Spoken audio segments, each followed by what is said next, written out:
cos x, ठीक है। और साथ में यहाँ पे क्या दिया आपको, एंगल दिया है, जो एंगल होगा उसकी क्या होगी, डिफरेंशिएशन नीचे कर दिया आपने हमेशा, ठीक है, differentiation of x plus c, ये होता है आपकी sin x की क्या होगी, इंटीग्रेशन।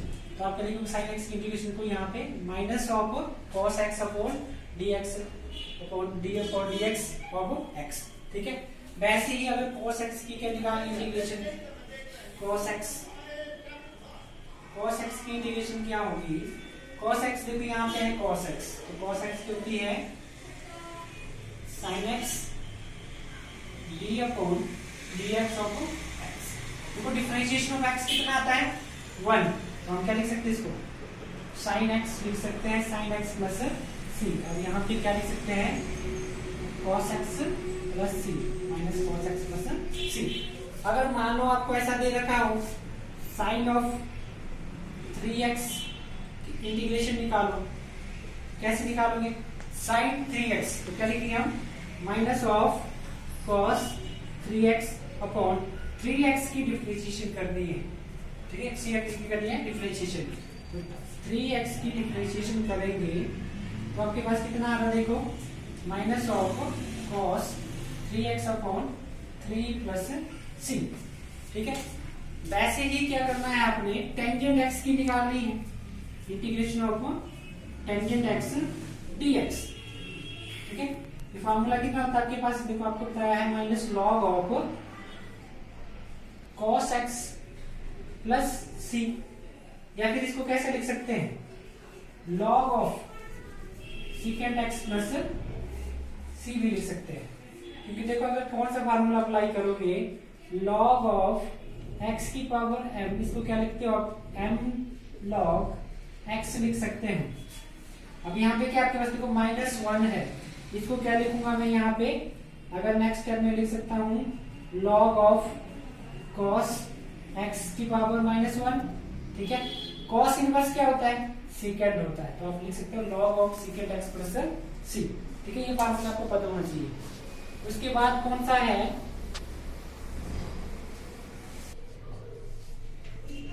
टेंजेंट x की लिखनी है, मान लो कि आपने टेंजेंट x कर लिया, उसके बाद cot x की इंटीग्रेशन आपको cot x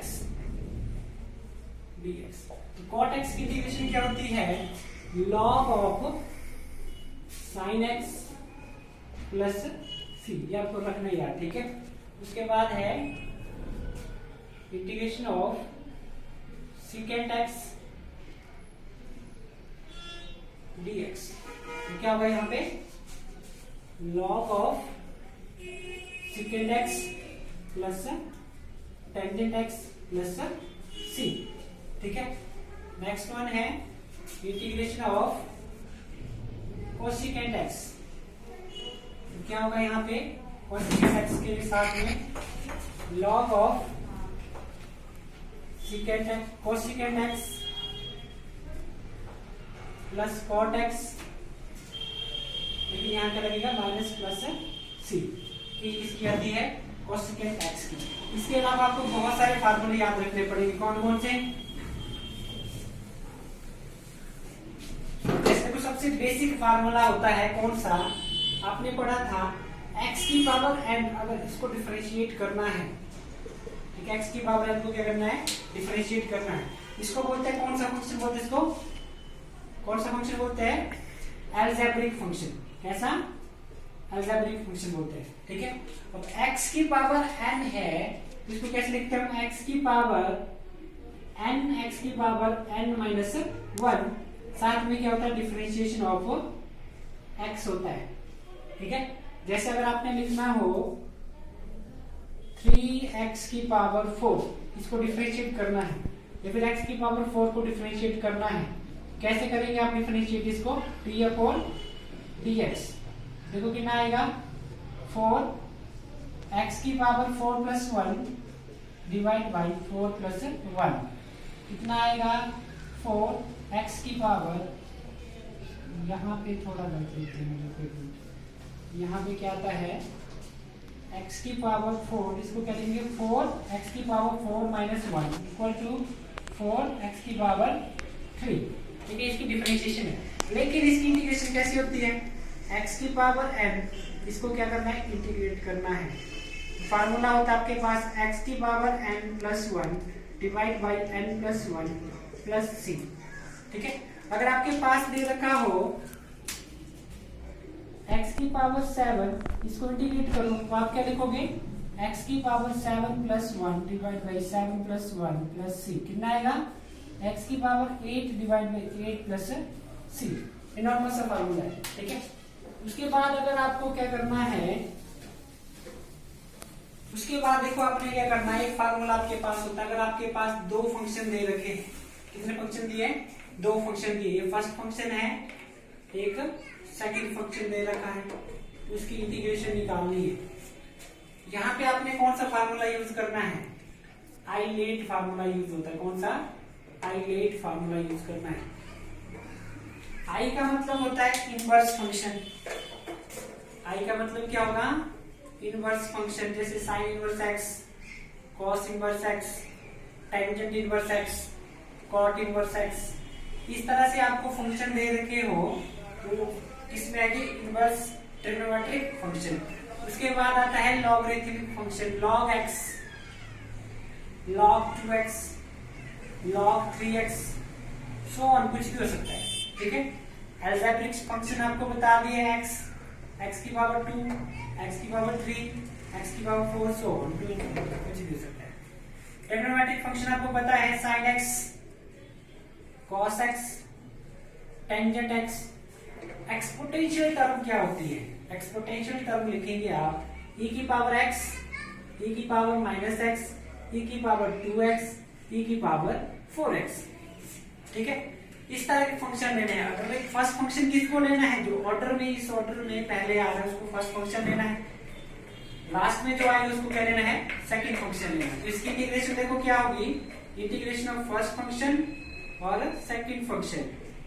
तो इसकी इंटीग्रेशन होती है first function integration of second function minus integration differentiation of first function integration of second function. ये फार्मूला आप यूज करोगे।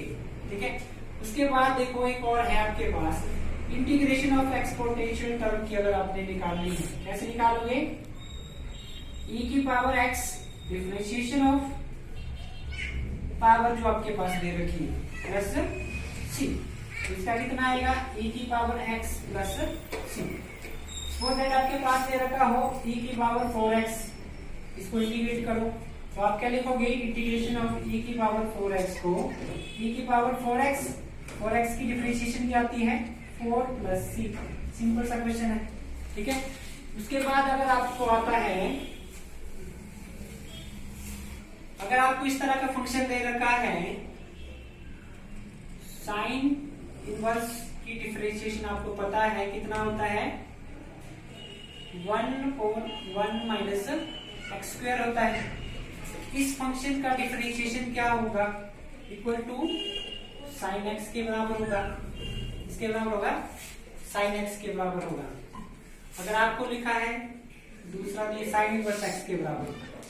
अगर आपके पास दिया है differentiation of cos inverse x, क्या लिखोगे, यहाँ पे 1/1 माइनस एक्स स्क्वायर, यहाँ पे माइनस लग जाएगा। ठीक है, थर्ड वन आता है आपके पास most important, d/dx tangent inverse x, तो आप क्या लिखोगे, 1/1 प्लस एक्स स्क्वायर। और इसका इंटीग्रेशन क्या होगा, integration of this function is cos inverse x. ठीक है, प्लस c। और यहाँ पे क्या आएगा, integration of this function is equal to tangent inverse x plus c। Simple सा है।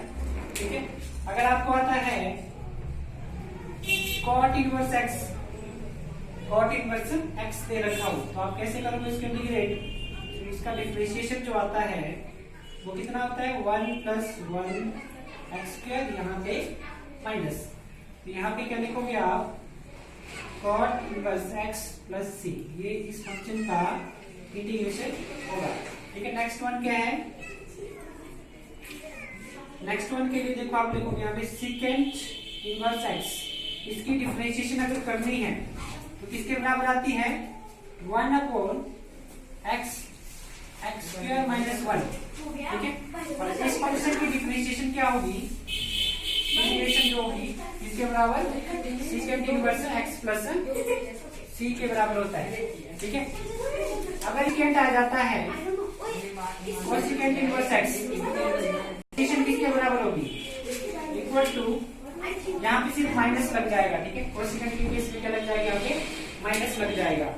इसके बाद देखो आपके पास ये और है जो आपको इंटीग्रेशन में हेल्प करेंगे। ठीक है, वो आपको करने ही होते हैं। सबसे पहला फार्मूला है, अगर आपको दे रखा हो a square minus x square d x, a square minus x square d x. ठीक है, ये सर होगा